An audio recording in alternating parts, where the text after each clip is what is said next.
করোনার কারণে এবছর হবে না পিইসি পরীক্ষা। প্রয়োজন করোনার দ্বিতীয় ঢেউ সামলানোর প্রস্তুতি, 24 ঘন্টায় 45 জনের মৃত্যু। 3 বছরে ফেরত যায়নি কোনো রোহিঙ্গা পরিবার।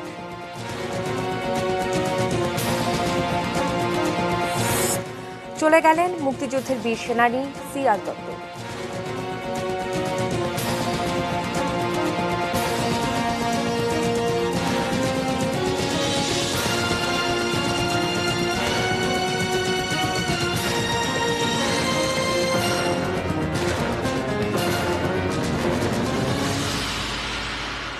দেখছেন এটিএন নিউজ। 6টা নিউজ আওয়ারে আপনাদের সঙ্গে রয়েছি আমি শ্রাবণী জলি। শুনছিলেন সংবাদ শিরোনামগুলো। VSL Angle Channel HB VSL Bikrampur steel limited. এবারে জানাবো বিস্তারিত। করোনার কারণে বাতিল হয়ে গেল এবছরের প্রাথমিক শিক্ষা সমাপনী পরীক্ষা পিইসি। হবে না মাদ্রাসার ইবতেদায়ী সমাপনী পরীক্ষাও। তার বদলে স্বাস্থ্যবিধি মেনে ছাত্রছাত্রীদের মূল্যায়ন করা হবে বার্ষিক পরীক্ষার মাধ্যমে। বিস্তারিত জানবো আরিফ জামালের রিপোর্টে। মার্চ থেকে বন্ধ থাকা শিক্ষা প্রতিষ্ঠান সেপ্টেম্বরে খোলা গেলে কি হবে, অক্টোবর বা নভেম্বরে খুললে কি হবে, এমন একাধিক প্রস্তাব সপ্তাহখানেক আগে প্রধানমন্ত্রীর কাছে পাঠানো হয়। মঙ্গলবার প্রধানমন্ত্রী তার সিদ্ধান্তের কথা জানালেন। সেপ্টেম্বরে স্কুল খোলা সম্ভব না হলে পিইসি পরীক্ষা হবে না, এমন প্রস্তাবও ছিল প্রাথমিক ও গণশিক্ষা মন্ত্রণালয়ের। করোনা ভাইরাস সংক্রমণের সার্বিক পরিস্থিতি বিবেচনা করে 2020 সালের প্রাথমিক শিক্ষা সমাপনী পরীক্ষা ও ইবতেদায়ী শিক্ষা সমাপনী পরীক্ষা গ্রহণ না করার বিষয়টি মাননীয় প্রধানমন্ত্রী সম্মতি জ্ঞাপন করেছেন। পিইসির বদলে বার্ষিক পরীক্ষা হবে, তবে তা কিভাবে নেওয়া হবে সেই ভার দেয়া হয়েছে স্কুল কর্তৃপক্ষকে। এবার বৃত্তি দেয়া হবে না, তবে উপবৃত্তি দেয়া হবে বলে সচিবালয় প্রাথমিক ও গণশিক্ষা মন্ত্রণালয়ের ব্রিফিংয়ে জানানো হয়। এবছর আমাদের স্কুলে বার্ষিক পরীক্ষাগুলো নিব আমরা বিভিন্ন পদ্ধতিতে। স্কুল খোলা যায়, যদি খোলা যায়, স্ব বিদ্যালয় নির্ধারণ করবে যে তাদের পরীক্ষার মডালিটিটা কিভাবে হবে। এটা কি এমসিকিউ হবে না তারা প্রধান শিক্ষকই এটাকে সিদ্ধান্ত নেবে। পঞ্চম ছাড়া প্রাথমিকের অন্য ক্লাসেরও মূল্যায়ন পরীক্ষার ব্যবস্থা নেবে স্কুলগুলো। নভেম্বরেও স্কুল খোলা সম্ভব না হলে কি হবে সেই বিকল্প চিন্তাভাবনাও মন্ত্রণালয়ের আছে, তবে খোলা যাবে সেটা ধরে নিয়েই এগোতে চান তারা। এদিকে শিক্ষা প্রতিষ্ঠান খোলার ব্যাপারে এখনো সিদ্ধান্ত হয়নি বলে ব্রিফিং এ জানানো হয়। যে আমরা কিন্তু 2 মন্ত্রণালয় বসেই কিন্তু সিদ্ধান্ত নিয়েছি যে কবে স্কুল খুলবে। আমরা হয়তো এই 26 আগামী বৃহস্পতিবারের মধ্যেই এটা সিদ্ধান্ত নিব যে কবে স্কুল খুলতে পারবো। 2009 সাল থেকে প্রাথমিক সমাপনী পরীক্ষা অনুষ্ঠিত হচ্ছে। এবার পিইসি ও ইবতেদায়ীতে প্রায় 29 লাখ শিক্ষার্থীর অংশ নেওয়ার কথা ছিল। এছাড়া অষ্টম শ্রেণীর শিক্ষা সমাপনী পরীক্ষার ব্যাপারে এখনো কোনো সিদ্ধান্ত হয়নি। Arif Jamal, ATN news, Dhaka. বছরের শেষের দিকে বিশেষ করে শীতের 3টি মাসে দেশে কমে আসবে করোনার প্রকোপ, এমন আশাবাদ কারো কারো। তবে বিশেষজ্ঞরাই বলছেন বাংলাদেশ এখন করোনার প্রথম ঢেউয়ের শেষ টানে আছে, দরকার দ্বিতীয় ঢেউ সামলানোর প্রস্তুতি। করোনা প্রকোপ বাড়া কমা নিয়ে বিশেষজ্ঞদের এমন নানা মত, কিন্তু একটি ব্যাপারে ঐক্যমত্য, সাবধানতা। বিস্তারিত জানাচ্ছেন সাজেদা সুইটি।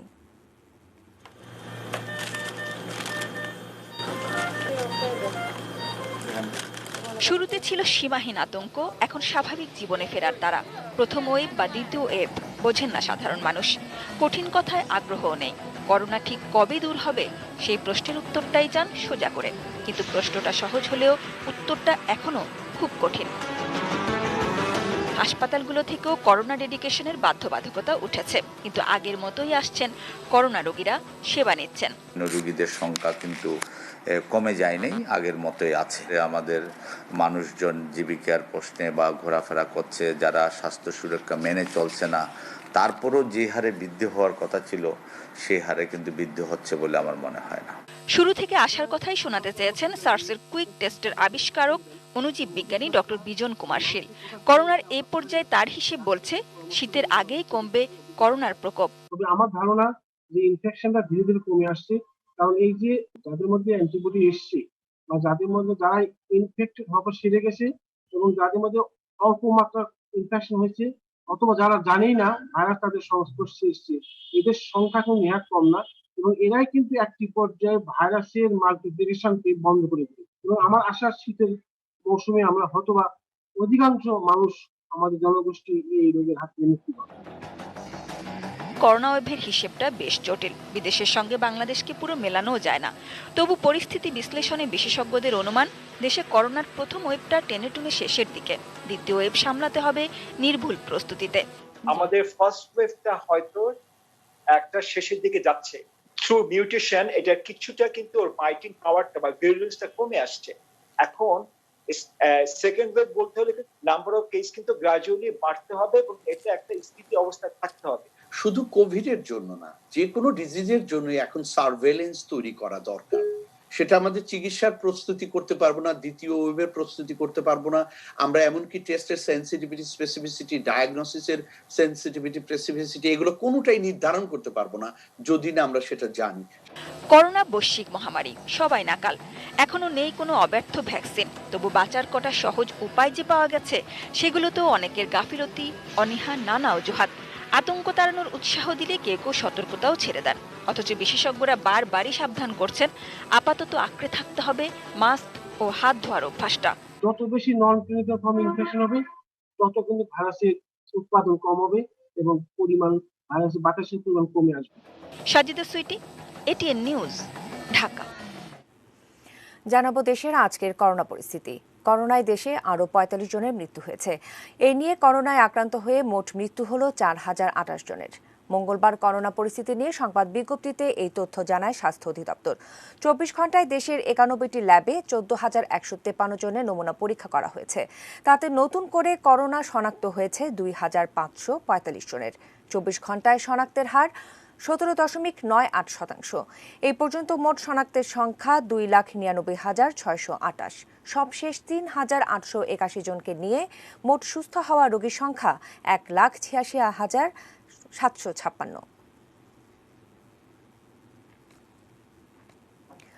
স্বাস্থ্য সচেতনতা তেমন বাড়েনি, তবে জীবিকা নিয়ে শঙ্কায় রাজধানীর ঘনবসতিপূর্ণ এলাকার নিম্ন আয়ের মানুষ। করোনাকালে শুরুতে যারা কাজ হারিয়েছেন, তাদের অনেকেই কাজে ফিরলেও কাজ না পাওয়াদের তালিকাও দীর্ঘ। করোনার কারণে করাইল বস্তির বন্ধ দোকান দীর্ঘদিন পর খুলেছেন শামসুল ইসলাম। সংসার চালানোর চিন্তা কমেছে ঠিকই, তবে যেটা সবচেয়ে বেশি প্রয়োজন সেই স্বাস্থ্য সচেতনতা বাড়েনি খুব একটা। এখন পর্যন্ত একটা হয়েছে, যার ফলে কোনো ভয় নাই। শুধু শামসুল ইসলাম নন, করাইল, ভাসানটেক, বেগুনটিলার পুরো এলাকাতেও স্বাস্থ্যবিধি মানার ব্যাপারটি চোখে পড়ল না। সবই যেন আগের মতোই স্বাভাবিক। নিউ নর্মাল লাইফে করোনাকে বুড়ো আঙুল দেখিয়ে স্বাভাবিক জীবনযাপনে অভ্যস্ত এখানকার সবাই। যারা গরিব আছে এরা তো দিন মজুরি, ডেলি তো কাজে যাইতে হবে, এরা করোনারে ভয়ই করে না আর কি। যারা ওইটা ভয় পায় যে জ্বর হয়েছে, কোথায় যাব, কি করব, কত টাকা খরচ হবে, আমাদের কাছে ওরকম টাকাও নাই, যা অনেকে ওষুধ কিনে দেখা যাচ্ছে বাসায় খেত। আরো অনেক বেশি আক্রান্ত হওয়ার কথা ছিল, কিন্তু কেন হয়নি এটা আসলে সৃষ্টিকর্তার কোনো রহমত, অথবা এইসব মানুষদের বডি স্ট্রেংথ অনেক ভালো। করোনা সংক্রমণের হটস্পট হওয়ার যে আশঙ্কা ছিল রাজধানীর ঘনবসতিপূর্ণ এলাকাগুলো, তা কমে এসেছে। তবে করোনার প্রভাব এসব এলাকার মানুষের জীবিকার উপর পড়েছে ব্যাপকভাবে। কাজ হারানোয় রোজগার বন্ধ হয়েছে। টিকে থাকতে না পেরে রাজধানীও ছেড়েছেন অনেকে। তারপরও পরিস্থিতি বদলানোর মন্ত্রটা ঠিকই জানেন এসব মানুষ। তাই তো অনেকেই পেশা বদলে নতুন কর্মসংস্থানের চেষ্টা করছেন। পেশা অনেকে পরিবর্তন করে, যারা চাকরি করতে চাকরি নাই, যারা প্রাইভেট কার চালাইতে রিক্সা চালাইতেছে, যারা রোজগার আনে রোজগার খায়া করার বেশি সমস্যা। আমরাও কাজ করছিলাম, এখন আম করে এখনো ডাকে নেই, এখনো আমরা এখন পানের ব্যবসা করে খাইতেছি, সিগারেট বেচে খাইতেছি, ৩-৪ মাসের ঘর ভাড়া বাজে গেছে। জীবিকার জন্য কাজে ফেরাটা জরুরি, সেই সাথে করোনার এই সময়ে স্বাস্থ্য নিয়ে সচেতনতা আরো বেশি দরকার। সম্রাট আনোয়ার, এটিএন নিউজ, ঢাকা। ঢাকায় আরও ১.৫ লাখ নতুন গ্রাহকের কাছে বিদ্যুৎ পৌঁছাতে উপকেন্দ্র নির্মাণ সহ ৫টি প্রকল্পের অনুমোদন দিয়েছে জাতীয় অর্থনৈতিক পরিষদের নির্বাহী কমিটি একনেক। সকালে একনেক চেয়ারপারসন ও প্রধানমন্ত্রী শেখ হাসিনার সভাপতিত্বে একনেক সভায় এই অনুমোদন দেয়া হয়। ৫টি প্রকল্পের খরচ হবে ২,৫৭০ কোটি ১৫ লাখ টাকা, যার মধ্যে সরকার দেবে ১,৪৮৫ কোটি ১৩ লাখ টাকা। সংস্থার নিজস্ব তহবিল ৮২ কোটি ৬০ লাখ এবং বৈদেশিক উৎস থেকে পাওয়া যাবে ১,০০২ কোটি ৪২ লাখ টাকা। সভা শেষে এনইসি সম্মেলন কক্ষে পরিকল্পনা মন্ত্রী এসব প্রকল্পের বিস্তারিত তুলে ধরেন। 4 মন্ত্রণালয়ের 5টি প্রকল্প, এর মধ্যে 3টা ছিল সম্পূর্ণ নতুন আর 2টা সংশোধিত। এই 5টি প্রকল্পের মোট ব্যয় হলো 2,570 কোটি 15 লাখ টাকা। ইনক্লুসিভ পাওয়ার সকলের জন্য পারছেন তাকে সহায়তা করব, অথবা তার নিজের সক্ষমতা বাড়ছে তাকে আমরা প্রোভাইড করবো, আর ক্যাপাসিটি বৃদ্ধি করবো। এবং লো ভোল্টেজ পায়, এটা দিয়ে তার কাজ হচ্ছে না, সে এখন টিভি চালাবে, আজকাল তো মাইক্রো ওভেন অনেকেই চালায়, এইগুলা কন্টিনিউয়াস কাজ হচ্ছে। এবারে জানাবো রোহিঙ্গা প্রসঙ্গে। রোহিঙ্গা সংকট সমাধানে 3 বছরেও ব্যর্থ বিশ্ব। এখনও জাতিসংঘের ফোকাস অর্থ সংগ্রহেই। চীনের দ্বিপক্ষীয় সমাধানের গল্পে আটকে আছে প্রত্যাবাসন। এর মধ্যেও আশার আলো দেখাচ্ছে 2 আন্তর্জাতিক আদালত, আইসিসি ও আইসিজে। কেউ কথা রাখেনি। পুরো 3টি বছর কেটে গেল। চীন বলেছিল তারাই রাজি করাবে মিয়ানমারকে। চীন এখন ব্যস্ত কোভিড টিকা নিয়ে বিশ্ব রাজনীতিতে। 3 বছরে ফেরেনি একটি রোহিঙ্গা পরিবারও। আমাদের প্রসেসটা একটু স্লো হয়েছে, এর মূলে হচ্ছে কোভিড, আর আরেকটি অজুহাত দেয় তাদের দেশে ইলেকশন হবে। ইতিমধ্যে আরও আমরা 6 লক্ষ লিস্ট দিয়েছি, তারা এগুলো ভেরিফাই করে আমাদের পাঠিয়েছে। কিছু 30,000-এর মতো তারা দিয়েছে। তাদের এন্টার যাচাই প্রসেসটা অত্যন্ত দীর্ঘতি, এতে মনে হয় না কোনো ধরনের আন্তরিকতা আছে। মিয়ানমারের ভেতরে এই জনগোষ্ঠী বা রোহিঙ্গা প্রত্যাবাসনের বিষয়ে আরেকটু বেশি বোধহয় জনমত তৈরি করার প্রয়োজন আছে। তারা যে নিগৃহীত, তারা যে অত্যাচারিত, এই ন্যারেটিভটা কিন্তু ওখানে খুব বেশি প্রচারিত হচ্ছে না। কিছু কিছু কাজ আমাদের করা দরকার বলে মনে করছি, কারণ at the end of the day Rohingya সিদ্ধান্ত তো মিয়ানমার সরকার নিতে হবে। বিশ্ব মোড়লদের দড়ি টানাটানিতে অচল জাতিসংঘ নিরাপত্তা পরিষদ। রোহিঙ্গা গণহত্যা নিয়ে কথা উঠলেই ভেটো ক্ষমতা দেখিয়ে দিচ্ছে চীন, রাশিয়া। এতদিন রোহিঙ্গা গণহত্যা নিয়ে নিশ্চুপ ভারত নিরাপত্তা পরিষদের 2021-22 সালের অস্থায়ী সদস্য হচ্ছে। বাংলাদেশ এবার তাকিয়ে সবচেয়ে কাছের বন্ধু রাষ্ট্র আদৌ কিছু করে কিনা সেটা দেখার অপেক্ষায়। We will continue to work on it both in the UN Security Council and bilaterally with our এখন ধরেন বাংলাদেশ বিভিন্ন কারণে বাংলাদেশ বেশ গুরুত্ব পাচ্ছে আঞ্চলিক শক্তিদের কাছে। চীন এবং ভারত 2 দেশের সাথেই এই বিষয়টা নিয়ে দর কষাকষি করার ক্ষেত্রে আমাদের অবস্থানটা 3 বছর আগের চাইতে বোধহয় একটু সতেজ হয়েছে, যদি আমরা সেটা ব্যবহার করতে চাই। রোহিঙ্গা গণহত্যার দায়ে জাতিসংঘের বিচারিক প্রতিষ্ঠান ইন্টারন্যাশনাল কোর্ট অব জাস্টিসে মিয়ানমারের বিরুদ্ধে গাম্বিয়ার মামলায় এখনো সবচেয়ে বড় আশার আলো। রোহিঙ্গা গণহত্যার দায়ে এই মামলায় গত 23 জানুয়ারি মিয়ানমারকে 4 দফা পদক্ষেপ নিতে নির্দেশ দেয় আইসিজে। যে শুনানিতে গণহত্যা লুকাতে রোহিঙ্গাদের উপর মানবতা বিরোধী অপরাধের কথা স্বীকার করে ফেলেছে Myanmar. It is a success story. একটা ইন্টারিম জাজমেন্ট দিয়েছে এবং মায়ানমারকে যথেষ্ট প্রেসারে রেখেছে। অন্যদিকে আন্তর্জাতিক অপরাধ আদালত আইসিসি রোহিঙ্গাদের উপর মানবতা বিরোধী অপরাধ তদন্তের অনুমতি দিয়েছে গত বছরের নভেম্বরে। এই বিচারে বাংলাদেশে আইসিসির আদালত বসানোর জন্য সংস্থাটির কাছে আবেদন জানিয়েছে রোহিঙ্গাদের জন্য কাজ করা একাধিক সংগঠন। যদি আইসিসি আমাদের কাছে সে ধরনের অনুমতি চায়, তখন আমরা সেটা সক্রিয়ভাবে আমরা বিবেচনা করব, যেহেতু তাদের বাল্ক অফ দ্য উইটনেসেস এখানেই আছে। Ashikur Rahman Apu, ATN news, Dhaka. রোহিঙ্গাদের খরচ জুটাতে জাতিসংঘ কিংবা বিশ্ব সম্প্রদায় ব্যর্থ হলে চরম বিপাকে পড়বে বাংলাদেশ। বিশেষজ্ঞরা বলছেন, মানবতার জন্য বাংলাদেশের উদার নীতি বিশ্বের কাছেই অনুকরণীয়, কিন্তু নির্যাতিতদের মানবতা দেখানো ভুল প্রতিষ্ঠিত হলে পুরো বিশ্বকেই তার মাসুল গুনতে হবে। আরাফাত সিদ্দিকীর রিপোর্ট। রোহিঙ্গাদের আশ্রয় দিতে গিয়ে গত কয়েক বছরে বাংলাদেশ হারিয়েছে প্রায় 6,800 একর বনাঞ্চল।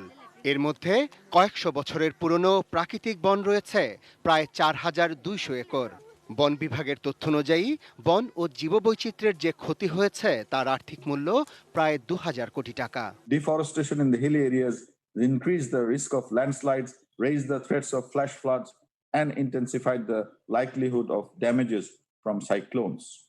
Agricultural production in Cox's Bazar has been affected, and most of the cultivable lands there are being used for shelters, operational activities, and infrastructures of the UN agencies and other partners. শুধু তাই নয়, রোহিঙ্গাদের নিরাপদ আশ্রয় দিতে নোয়াখালীর ভাসানচরে যে স্থাপনা নির্মাণ করা হয়েছিল এর জন্য প্রাথমিকভাবে খরচ হয়েছে ৩,২২৬ কোটি ৭৫ লাখ টাকা। যদিও আন্তর্জাতিক বাধার মুখে এই বিশাল স্থাপনা এখনো কোনো কাজে লাগেনি। বিশেষজ্ঞরা বলছেন, সব দিক থেকে আন্তর্জাতিক এই ইস্যুর ব্যয়ভার আন্তর্জাতিক সম্প্রদায়কেই বহন করতে হবে। স্মরণ করিয়ে দিতে হবে বিশ্ববাসীকে বিভিন্ন মাধ্যমে যে রোহিঙ্গা ইস্যুটা আছে, রোহিঙ্গা ইস্যুটা থাকবে এবং প্রকৃতি এবং আমাদের পরিবেশের উপর একটা বিশাল প্রভাব ফেলেছে। আমাদের প্রশাসনিক ব্যয় আছে এখানে, আমাদের বিভিন্ন রকমের বাজেটারি সাপোর্ট আমরা সেখানে দিচ্ছি, আমরা সেখানে ইনফ্রাস্ট্রাকচার সাপোর্টও দিচ্ছি। কিন্তু তারপরেও থেকে যায় যে যদি আন্তর্জাতিক সম্প্রদায় এখানে আর সাহায্যের হাত না বাড়িয়ে দেয়, তাহলে কিন্তু আমাদের ঘাড়ে বোঝাটা অনেক বেশি বেড়ে যাবে। মিয়ানমারের গণহত্যা থেকে বাঁচতে পালিয়ে আসা রোহিঙ্গাদের আশ্রয় দিতে গিয়ে বাংলাদেশ যে মানবতা দেখিয়েছে তা প্রশংসিত হয়েছে আন্তর্জাতিক অঙ্গনে। যদিও শুধু ভাবমূর্তি বৃদ্ধির কথা ভেবে বাংলাদেশ এই মানবতা দেখায়নি। ওই সময়ের বাংলাদেশ কিন্তু আমরা পার হয়ে এসেছি। বাংলাদেশ এখন উন্নয়নের ডেভেলপমেন্ট মডেল, বাংলাদেশ এখন পিস কিপিং এ বড় রোল প্লে করে। বাংলাদেশ যে কোনো, সেটা এসডিজি বলেন বা পিস ইনিশিয়েটিভ বলেন, যে কোনো বিষয়ে বাংলাদেশ একটা অগ্রণী ভূমিকা পালন করে। আর তাই বাংলাদেশ মানবতা দেখিয়ে বিপাকে পড়লে তা বিশ্ব মানবতাকেই প্রশ্নবিদ্ধ করবে। বিশ্ব মোড়লদের একথাই বারবার মনে করিয়ে দেয়া জরুরি বলে মনে করছেন বিশেষজ্ঞরা। Arafat Siddiqui, ATN news, Dhaka. এদিকে ৩ বছর পেরিয়ে গেলেও বাংলাদেশে আশ্রিত রোহিঙ্গারা জানেন না তারা নিজ দেশে ফিরতে পারবেন কিনা। তবে জেলা প্রশাসন সতর্ক, এবার কোনো সমাবেশ করা যাবে না। কক্সবাজার প্রতিনিধি অর্পণ বড়ুয়া জানাচ্ছেন বিস্তারিত। 2017 সালের 25 আগস্টের আগে পরে বাংলাদেশে পালিয়ে আসে প্রায় 11.5 লাখ রোহিঙ্গা। তাদের সবারই রয়েছে নিজ দেশের সেনাবাহিনীর কাছে হত্যা, ধর্ষণ, নির্মম নির্যাতনের রক্তাক্ত স্মৃতি। এরপর থেকে রোহিঙ্গা প্রত্যাবাসনের জন্য গঠিত জয়েন্ট ওয়ার্কিং গ্রুপ দফায় দফায় বৈঠক করেছে, চলছে কূটনৈতিক তৎপরতা। অথচ 3 বছরেও শুরু করা যায়নি প্রত্যাবাসন। বিশ্বব্যাপী করোনা মহামারীর কারণে এখন সব উদ্যোগই এক অর্থে বন্ধ। রোহিঙ্গা রিফিউজিদেরকে যেন তাদের স্বদেশে আমরা পাঠিয়ে সসম্মানে পাঠাতে পারি, এই ব্যাপারে সরকার সদা সচেষ্ট এবং এই সরকার সেই প্রত্যাবাসন যেন সঠিকভাবে ঠিক সময় মতো হয় সেই চেষ্টা করে যাচ্ছে। বছরের পর বছর যায়, সংশয় এবং সংখ্যা শেষ হয় না। রোহিঙ্গারা জানেন না কবে তারা নিজ ভিটায় ফিরে যাওয়ার অধিকার পাবেন, আদৌ পাবেন কিনা। এখনো আরা হুকুমত যদি ভালো বসে লই যা দলে আরা এখন যাইবেলা মানুষ আরা শান্তিতে দিলে যাই নিজান তানা বললে যাই আরা হাড়া তাই জানা বললে যাই যাই তো খুব স্যার আরা এখনো যাই আরা নেসিনি আরা তো বাজা বলবো আমাকে আরা দুনিয়ার বিচার করা দি বিচার মোতাবেক হলে না আরা যাই মারা মন মন্দকে খেলা হনে মাজাব দিম বই। গত বছরের এই দিনে বড় ধরনের সমাবেশ করে আলোচনা সমালোচনার জন্ম দেয় বাংলাদেশে আশ্রিত রোহিঙ্গারা। জেলা প্রশাসন বলছে সে সমাবেশ ছিল অনাকাঙ্ক্ষিত। দিবসের উছিলায় এবার কোনো সমাবেশ করতে দেয়া হবে না। সবাইকে আমরা সরকারের যে অবস্থান সেটা জানিয়ে দিয়েছি। এই ধরনের বৃহৎ কোনো সমাবেশ করার কোনো সুযোগ থাকবে না। তবে নিশ্চয়ই তারা যেহেতু নিপীড়িত, নির্যাতিত, তারা নিয়ন্ত্রিতভাবে খুব সীমিত পরিসরে তাদের এই বিষয়টা বিশ্ববাসীর দৃষ্টি আকর্ষণ করতে পারবে। এটা নিশ্চয়ই সকল আইনশৃঙ্খলা বাহিনী সহ জেলা প্রশাসন সকলের সেখানে একটা সুনির্দিষ্ট তীক্ষ্ণ নজর থাকবে। বাংলাদেশের মানুষও চান রোহিঙ্গারা ফিরে যাক, আর রোহিঙ্গারা চান পূর্ণ অধিকার ও নিরাপত্তা নিয়ে নিজ দেশে ফিরতে। অর্পণ বড়ুয়া, এটিএন নিউজ, কক্সবাজার। অন্যদিকে রোহিঙ্গাদের ফেরাতে সরকার কূটনৈতিক প্রচেষ্টা জোরদার করেছে বলে জানালেন সড়ক ও সেতুমন্ত্রী ওবায়দুল কাদের। নিজ বাসভবন থেকে ভিডিও কনফারেন্সে সড়ক বিভাগের কুমিল্লা জোনের কর্মকর্তাদের সঙ্গে মতবিনিময়ে এ কথা বলেন তিনি। নাগরিকদের ফিরিয়ে নিতে মিয়ানমারের উপর চাপ তৈরিতে আন্তর্জাতিক সম্প্রদায়ের প্রতি আবারও আমরা আহ্বান জানাচ্ছি। আন্তর্জাতিক সম্প্রদায়ের আগ্রহ কমে গেলে 11 লাখ অতিরিক্ত মানুষের বোঝা বাংলাদেশ কিভাবে বইবে, এ বিষয়ে জাতিসংঘ আন্তর্জাতিক সম্প্রদায়ের দৃষ্টি আকর্ষণ করছি। অন্য প্রসঙ্গ, প্রশান্ত কুমার হালদার ওরফে পিকে হালদারকে দেশে ফিরিয়ে আনার চেষ্টা করবে দুর্নীতি দমন কমিশন দুদক। তার বিরুদ্ধে 3.5 কোটি টাকা আত্মসাতের অনুসন্ধান চলছে। এর মধ্যে ইন্টারন্যাশনাল লিজিং এর রাশিদের মাধ্যমে লুট হয়েছে 2.5 কোটি টাকা। তাওহিদ সৌরভ জানাচ্ছেন বিস্তারিত। প্রশান্ত কুমার হালদার বা পিকে হালদারের দুর্নীতি অনুসন্ধান করতে গিয়ে রীতিমতো হতবাক দুদক। প্রতিদিনই তার অর্থ আত্মসাতের খোঁজে নতুন নতুন তথ্য পাচ্ছে কমিশনের টিম। মঙ্গলবার জিজ্ঞাসাবাদ করা হয়েছে রাশেদুল হককে, যিনি ইন্টারন্যাশনাল লিজিং নামের একটি অর্থলগ্নি প্রতিষ্ঠানের সাবেক এমডি। এই রাশেদুল হকই পিকে হালদারের প্রধান সহকারী। 2010 সালে প্রশান্ত হালদার যখন রিলায়েন্স ফাইন্যান্সের এমডি, তখন এই প্রতিষ্ঠানের ডিএমডি ছিলেন রাশেদ। প্রশান্ত কুমার হালদার এনআরবি গ্লোবাল ব্যাংকের ব্যবস্থাপনা পরিচালক হলে রাশেদকে ইন্টারন্যাশনাল লিজিং এর এমডি করা হয়। 2015 সালের ঘটনা এটি। এরপরে শুরু হয় অর্থ পাচার। এজন্য নামে বেনামে প্রায় 40টি প্রতিষ্ঠান করেন পিকে হালদার। এসব প্রতিষ্ঠানের নামে বিনা বিচারে 2.5 কোটি টাকা ঋণ দিয়েছেন রাশেদুল। এটা কি বলেন আপনারা? জিজ্ঞাসাবাদ করা হয়েছে ইন্টারন্যাশনাল লিজিং এর পরিচালক নুরুজ্জামান, একই প্রতিষ্ঠানের আল মামুন সোহাগ এবং সিনিয়র ম্যানেজার রাফসান রিয়াদ চৌধুরীকে। উপপরিচালক গুলশান আনোয়ার প্রধানের নেতৃত্বে একটি দল তাদের জিজ্ঞাসাবাদ করে। দুদক বলছে যথাসময়ে ফিরিয়ে আনার চেষ্টা করা হবে পিকে হালদারকে। বিদেশে অর্থ পাচারের করা হলে তাহলে তাদের সেই পাচারকৃত অর্থ ফেরত আনার ব্যাপারে এমএলএআর এর মাধ্যমে প্রচেষ্টা চালানো হয়।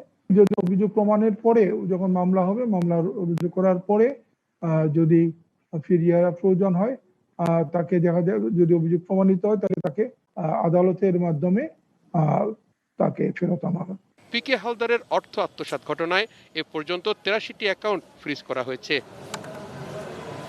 তাহিদ সৌরভ, এটিএন নিউজ, ঢাকা। এবারে শোক সংবাদ। মুক্তিযুদ্ধের 4 নম্বর সেক্টর কমান্ডার ও হিন্দু বৌদ্ধ খ্রিস্টান ঐক্য পরিষদের প্রতিষ্ঠাতা সভাপতি অবসরপ্রাপ্ত মেজর জেনারেল সিআর দত্ত আর নেই।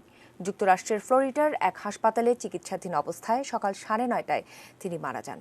তার মৃত্যুতে রাষ্ট্রপতি আব্দুল হামিদ ও প্রধানমন্ত্রী শেখ হাসিনা শোক জানিয়েছেন। গত 20 আগস্ট ফ্লোরিডায় বাথরুমে পড়ে গিয়ে আঘাত পেলে হাসপাতালে ভর্তি করা হয় সিআর দত্তকে। মঙ্গলবার সকালে না ফেরার দেশে পাড়ি জমান মুক্তিযুদ্ধের এই বীর সেনানী। চিত্তরঞ্জন দত্ত বা সিআর দত্তের জন্ম 1927 সালের 1 জানুয়ারি আসামের শিলংয়ে। পৈতৃক বাড়ি হবিগঞ্জের চুনারঘাট উপজেলার মিরাশি গ্রামে। 1951 সালে পাকিস্তান সেনাবাহিনীতে যোগ দেন এবং 1965-র পাক ভারত যুদ্ধে আশালংয়ে যুদ্ধ করেন দত্ত। মুক্তিযুদ্ধে সিলেট জেলার পূর্বাঞ্চলে 4 নং সেক্টর গঠন করা হলে এই সেক্টরের কমান্ডার নিযুক্ত হন চিত্তরঞ্জন দত্ত। সেক্টর কমান্ডারের দায়িত্ব পাওয়ার পর সিলেটের রশিদপুরে ক্যাম্প বানিয়ে বিস্তীর্ণ চা বাগান এলাকা বিশেষ কৌশলে যুদ্ধ শুরু করেন। মুক্তিযুদ্ধে বীরোচিত অবদানের জন্য পান বীর উত্তম খেতাব। ঢাকার কাটাবন থেকে কাউরন বাজার সিগন্যাল পর্যন্ত বীরোত্তম সিআর দত্ত সড়কটি তার নামে নামকরণ করা হয়েছে। তিনি একজন দেশপ্রেমিক ছিলেন। মাতৃভূমির ডাকে তিনি এগিয়েছিলেন। অত্যাচারিত, অবহেলিত, নির্যাতিত জাতির পাশে তিনি দাঁড়ানোর সিদ্ধান্ত নিয়েছিলেন। সেটাই ছিল তার যুদ্ধ, তার মুক্তিযুদ্ধ। 1973 সালে স্বাধীন বাংলাদেশের জন্য সীমান্ত রক্ষা প্রহরী গঠনের দায়িত্ব পান চিত্তরঞ্জন দত্ত। তিনি ছিলেন বাংলাদেশ রাইফেলসের প্রথম মহাপরিচালক। 1984 সাল পর্যন্ত সরকারের নানা দায়িত্ব পালন করার পর প্রতিষ্ঠা করেন হিন্দু বৌদ্ধ খ্রিস্টান ঐক্য পরিষদ। শেষ পর্যন্ত যুক্ত ছিলেন সেক্টর কমান্ডার্স ফোরামের সাথে। তার মৃত্যুতে বিরাট একটা নেতৃত্বে একটা শূন্যতা সৃষ্টি হয়েছে, কারণ জেনারেল দত্তের মতো এরকম সাহসী নেতা পাওয়া খুব মুশকিল। জেনারেল দত্ত আমাদের প্রেরণার উৎস হয়ে থাকবেন। তার শূন্যতা আমরা পূরণ করতে পারবো না, কিন্তু তার যে কাজ, আমি মনে করি যে এগুলো তরুণ প্রজন্মের সামনে তুলে ধরা দরকার। Aminul Islam, ATN news, Dhaka. দর্শক, সময় হলো 6টা নিউজ আওয়ারে বাইজিস স্টিল বিরতি। ফিরে এসে আরও যা থাকছে।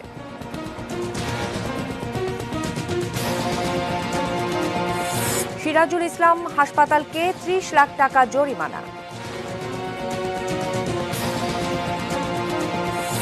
কালো টাকা সাদা করলে কেউ প্রশ্ন তুলতে পারবে না, এনবিআর।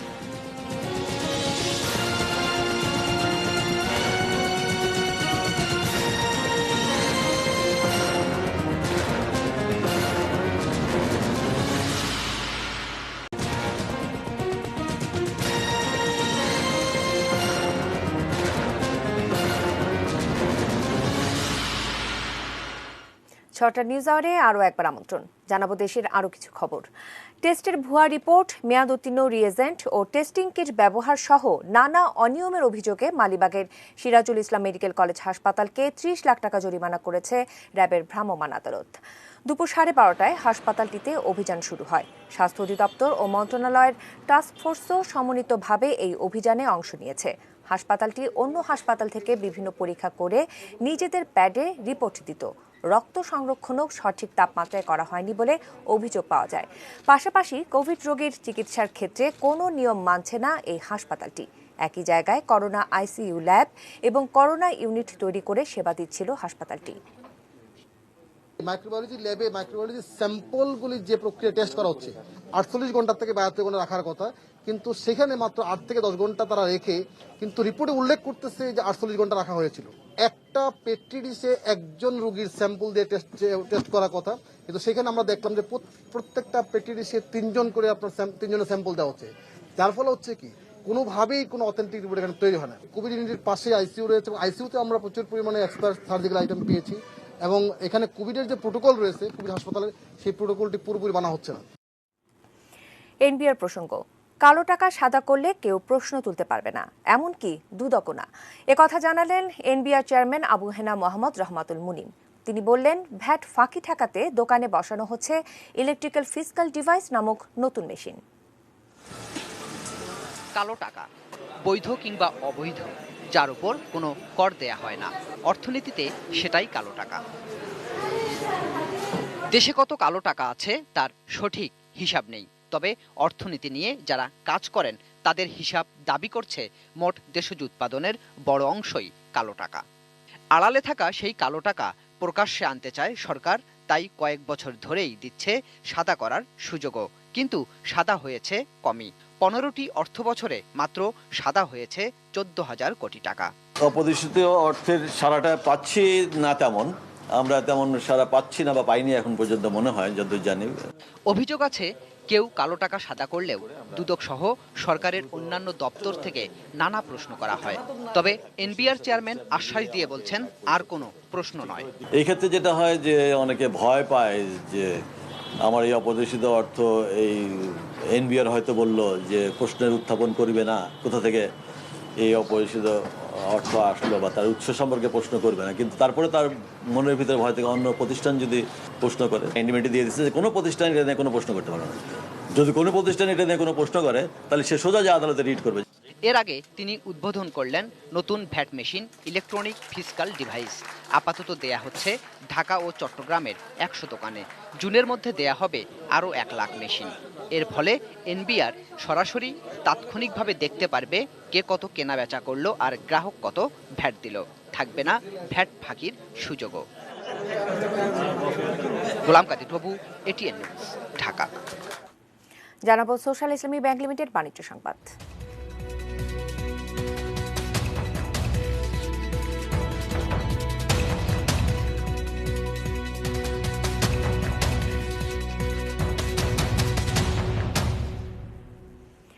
কুষ্টিয়ায় কম্বাইন্ড হারভেস্টার দিয়ে ধান কেটে বিঘা প্রতি চাষিদের খরচ কমেছে 1400 টাকা থেকে 1500 টাকা। এই মেশিনে 1 বিঘা ধান কাটতে 20 থেকে 25 মিনিট সময় লাগে। মাড়াই, ঝাড়াই ও বস্তাবন্দি হয়ে যায় একই সঙ্গে। খরচ পড়ে মাত্র 1300 থেকে 1400 টাকা, যেখানে প্রচলিত সনাতন পদ্ধতিতে খরচ দ্বিগুণেরও বেশি। চলতি মৌসুমে কুষ্টিয়ার মিরপুর উপজেলায় আউশ ধানের আবাদ হয়েছে 600,500 হেক্টর জমিতে। উপজেলা কৃষি অফিসের কর্মকর্তারা জানান, ধান কাটার ক্ষেত্রে কৃষি যন্ত্র ব্যবহারের ওপর জোর দিয়েছেন সরকার। এতে কৃষকদের ভর্তুকি দেওয়া হচ্ছে।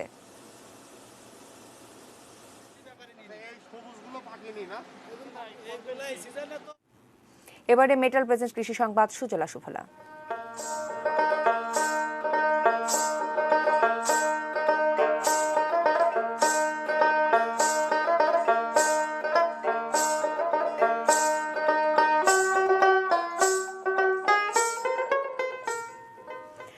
7টি সংস্থার 21টি সেবা ওয়ান স্টপ সার্ভিস সেন্টার থেকে দিচ্ছে বাংলাদেশ বিনিয়োগ উন্নয়ন কর্তৃপক্ষ বিডা। এর ফলে শিল্প কারখানায় বিনিয়োগ অনেকটাই সহজ হচ্ছে। বিডার কাছ থেকে পাওয়া অনলাইন সেবার মধ্যে রয়েছে যৌথ মূলধনী কোম্পানি ও ফার্মসমূহের পরিদপ্তরের কোম্পানির নামের ছাড়পত্র, কোম্পানি নিবন্ধন, জাতীয় রাজস্ব বোর্ডের ETIN, ভিসা সুপারিশ ও সংশোধন, ভিসা অন অ্যারাইভাল ও সংশোধন, কাজের অনুমতি, মেয়াদ বর্ধিতকরণ, সংশোধন ও বাতিল, রেমিটেন্স সার্ভিস, সোনালী ব্যাংকের অনলাইন পেমেন্ট, নির্বাচন কমিশন সচিবালয়ের জাতীয় পরিচয়পত্র যাচাইকরণ, সুরক্ষা সেবা বিভাগের নিরাপত্তা ছাড়পত্র ও চট্টগ্রাম উন্নয়ন কর্তৃপক্ষের ভূমি ব্যবহার ছাড়পত্র। গত রোববারও এই লক্ষ্যে বিডা 3টি সরকারি সংস্থা ও একটি বাণিজ্য সংগঠনের সঙ্গে সমঝোতা স্মারক সই করেছে।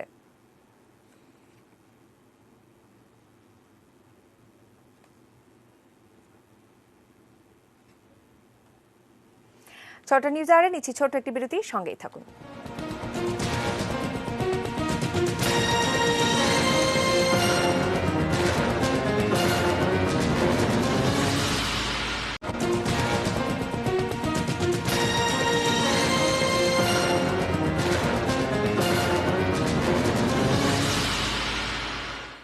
বিরতি থেকে আবারও ফিরে এলাম ছটা নিউজ আওয়ারে। ফিরে এসে জানাবো দেশের বাইরের খবর।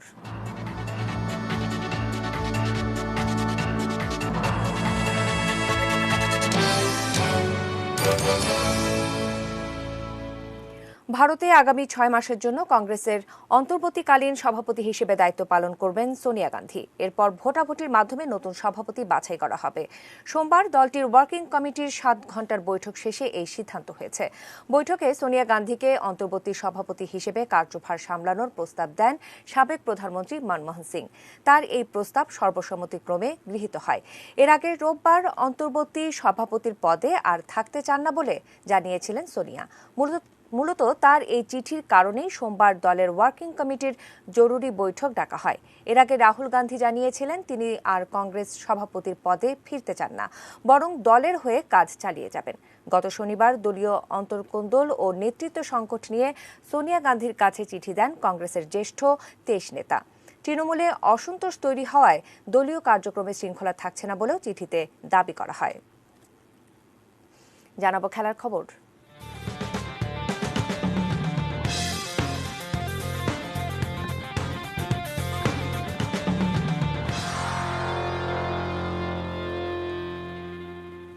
ব্রাজিলের সাবেক ফুটবলার রোনালদিনহোকে শর্ত সাপেক্ষে মুক্তি দিয়েছেন প্যারাগুয়ের আদালত। শর্ত হিসেবে প্যারাগুয়ের একটি দাতব্য সংস্থাকে $90,000 দান করে দিতে হবে রোনালদিনহোকে।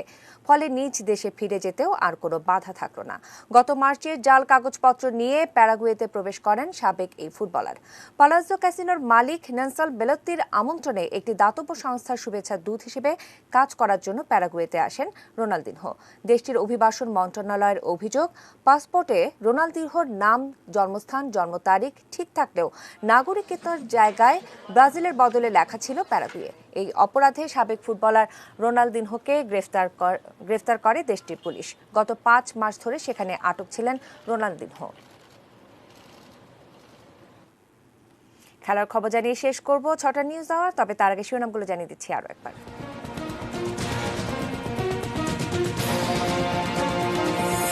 এবছর পিইসি পরীক্ষা হবে না।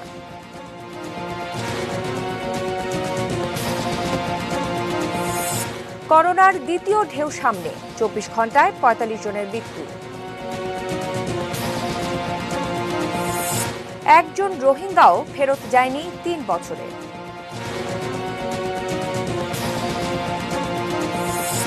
মুক্তিযুদ্ধের সেনানী সিআর দত্তের জীবনাবসান।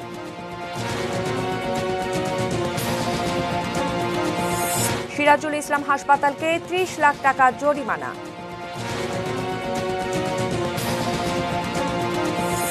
কালো টাকা সাদা করলে কেউ প্রশ্ন তুলতে পারবে না, মন্তব্য এনবিআরের। সোনিয়া গান্ধী কংগ্রেসের অন্তর্বর্তীকালীন সভাপতি। এবং মুক্তি পেলেন ব্রাজিলের সাবেক ফুটবলার রোনালদিনহো।